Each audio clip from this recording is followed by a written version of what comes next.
So back in 2020, the average residential price of electricity was 13.15 cents per kilowatt hour. 5 years later, in 2025, it is now 17.47 cents per kilowatt hour. That is an increase of 30% just in the last 5 years. Now that is huge. However, that is nothing compared to what we're going to see over the next 10 years. Data centers that train and run AI models, they're popping up everywhere, and they use a huge amount of electricity. Now, the Department of Energy, they estimate that our electricity consumption will triple over the next 10 years, and so will the cost. Now, the good news is this. When you're freezing to death because you can't afford your electric bill, you will have a never-ending supply of fake Bigfoot videos and other AI nonsense to scroll through to kind of take your mind off of things. Which leads me to a related topic. Get a wood stove. There's nothing like it, and it's the ultimate way to stick it to the man. There is just no heat like wood heat. Even if you buy firewood, price increases or price fluctuations are very small compared to gas and electric because it's localized. It's pretty simple. If firewood sellers start charging too much, people will just start cutting and splitting their own firewood, and you can't really start your own power company or gas company. You know what I mean? I think that's why firewood prices stay pretty consistent with very small increases over time. And besides, we sell firewood, lots and lots of firewood, and it would be better to give me and guys like me a little bit of money instead of the power company a lot of money. Which, speaking of cost per kilowatt hour, electric heat is without a doubt the most expensive, inefficient form of heating that there is, cost-wise. Even look at a little space heater, like a 1,000-watt space heater. If you were to run that thing for 24 hours a day for 30 days at 17 cents per kilowatt hour, that one little heater is going to cost you about $122 to operate. Now, most people aren't going to try to heat their home with a little electric heater, but think of that. One space heater, 1,000 watts, at 17 cents per kilowatt hour equals $122 a month for one heater. So speaking of firewood, I got to run up the house here for a minute. We're going to cook some steaks on the Brio pit. So I'm going to get a fire ripping for that. This is our Brio pit.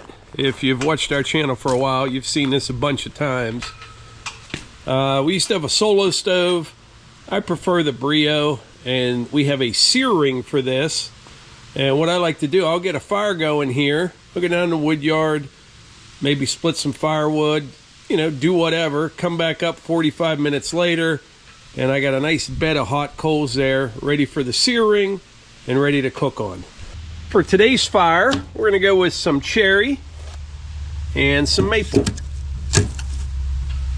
And by the way, speaking of how efficient firewood is, so is our fire starter that is still available.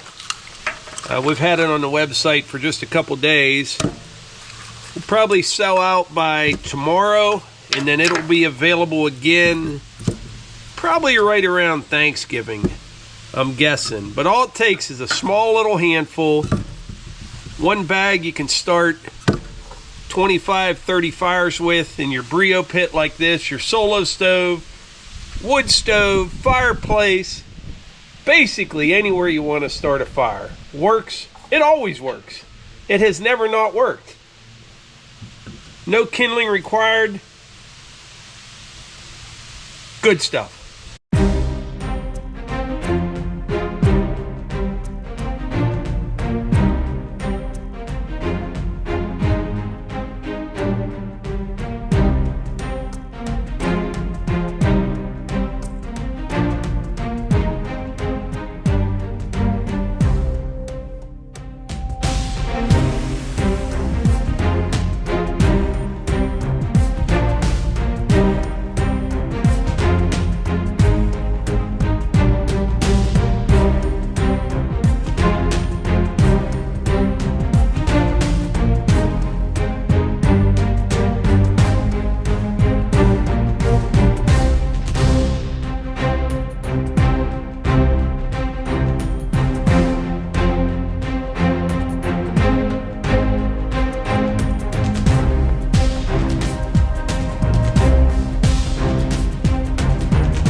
Man, what a beautiful day. It's been pretty chilly, but it's just beautiful out. I just ran some maple, cherry, and red oak through the processor.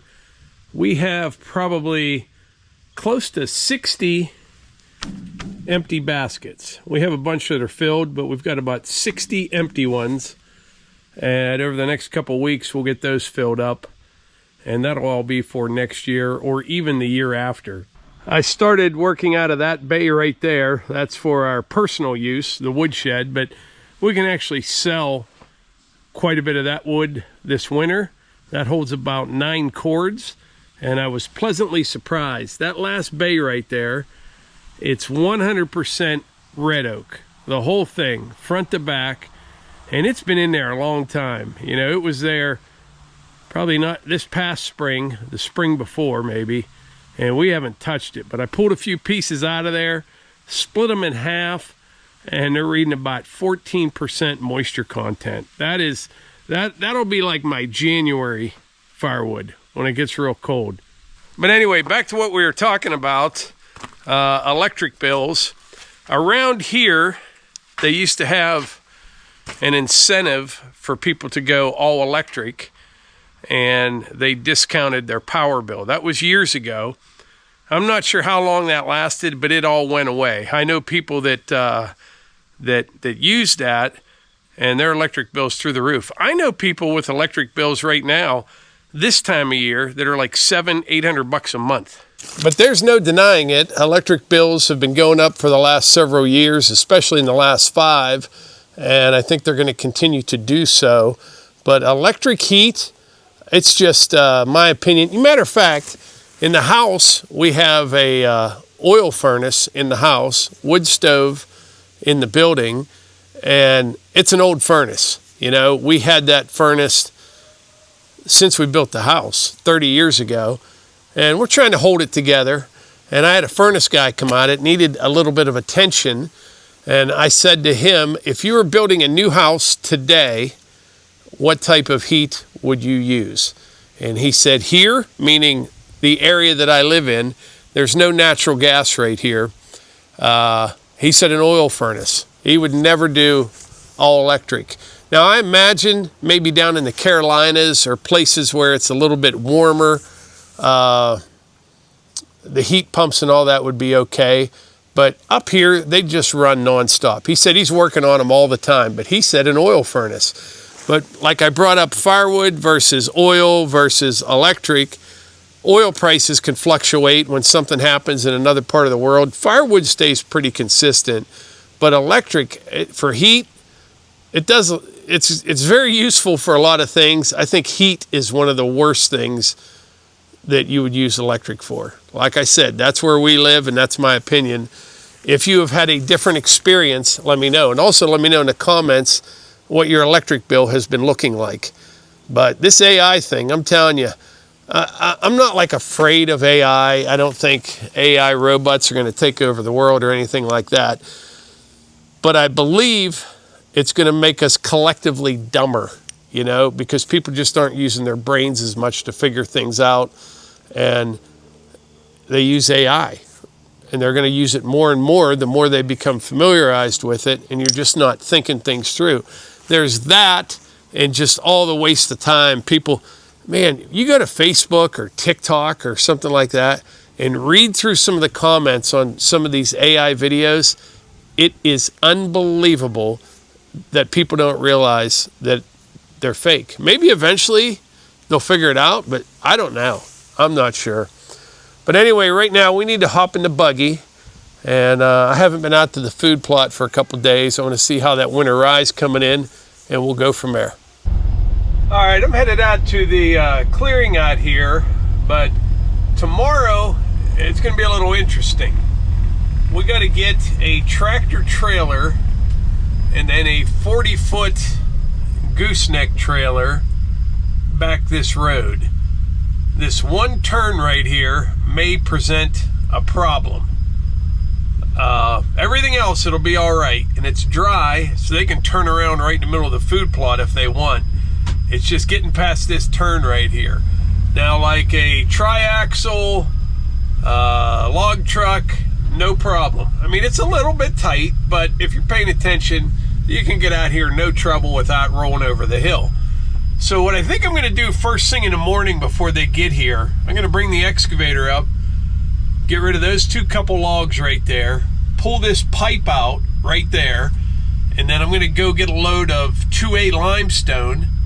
There's a culvert pipe in there. I'll put a piece of plywood over the front of it, and then I'll fill that in with 2A limestone so they can swing way over to that side. And then after they're in and out, I'll have to reestablish that ditch and open up that pipe again. I've been thinking about what to do, and I think that's what I'm going to have to do. I should have started on it today, but it won't take long. They'll probably be here mid-morning, so I'll go first thing, get a load of stone, and get that whipped into shape, and hopefully that works out. There's probably deer out here. I don't see any yet, but they've been eating that winter rye as fast as it comes up.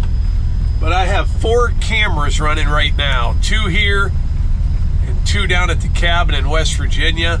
And to be honest, I had to quit looking at the notifications, and I just you know, check it maybe right before I go to bed or in the morning. I'm so many pictures and video. They're on the move. Yeah, it's coming up, but like I said, they just keep eating it. I may even overseed it again one time before it gets real bad. But yeah, tomorrow, hopefully we get all the materials out here. And then in about 3 or 4 days, they will be here to build the building. I can't wait. I'm so excited. You know, just to have everything under roof before winter, all the equipment and stuff. Yeah. Yeah, these are those logs that I mentioned earlier. Maybe tomorrow we'll have to see what I get done. I'll come out here, start gathering some of these up. I'll probably just bring the dump truck out, cut them in half or whatever I have to do. But I noticed something here. Check this out.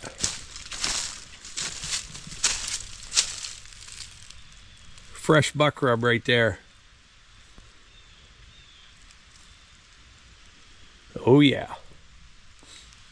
There's actually a lot of wood right here. More than I thought.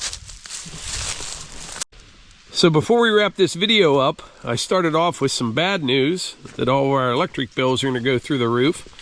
But I got a feel-good story for you to finish up. So Melissa told me about a story that, what's that guy's name? Steve Hartman, I think it is. I don't even know if he still does them. I think he does. But he travels around. I think people send in stories about other people that kind of go above and beyond. And he picks them and does a story on them. But anyway, this lady was a nurse, and she worked at a hospital. And while working, she helped take care of 3 babies that were all premature. And the mother was only 14 years old. And after they were discharged from the hospital, the mother first, the babies had to stay for a while. She found out this girl was homeless. And long story short, she ended up taking this 14-year-old into her home with the 3 babies when they got out of the hospital.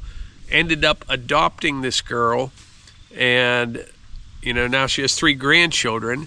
And it was a really nice story. I got to thinking, you know, I give away 4 or 5 loads of firewood each year, think I'm doing a pretty good thing, and then you see a story like that, it kind of really puts things in perspective. That would be a difficult thing to do, but this lady did it, and I think that's just awesome. But anyway, before we wrap this up, your electric bill is going to go up, like it or not. So put in a wood stove.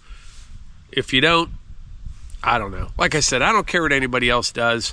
I like when people are happy, and a wood stove would make you happy. So I think that's about it for today's video. Don't forget, fire starter available right now. Link in the description, pinned comment as well. Appreciate y'all being here. Catch you on the next one.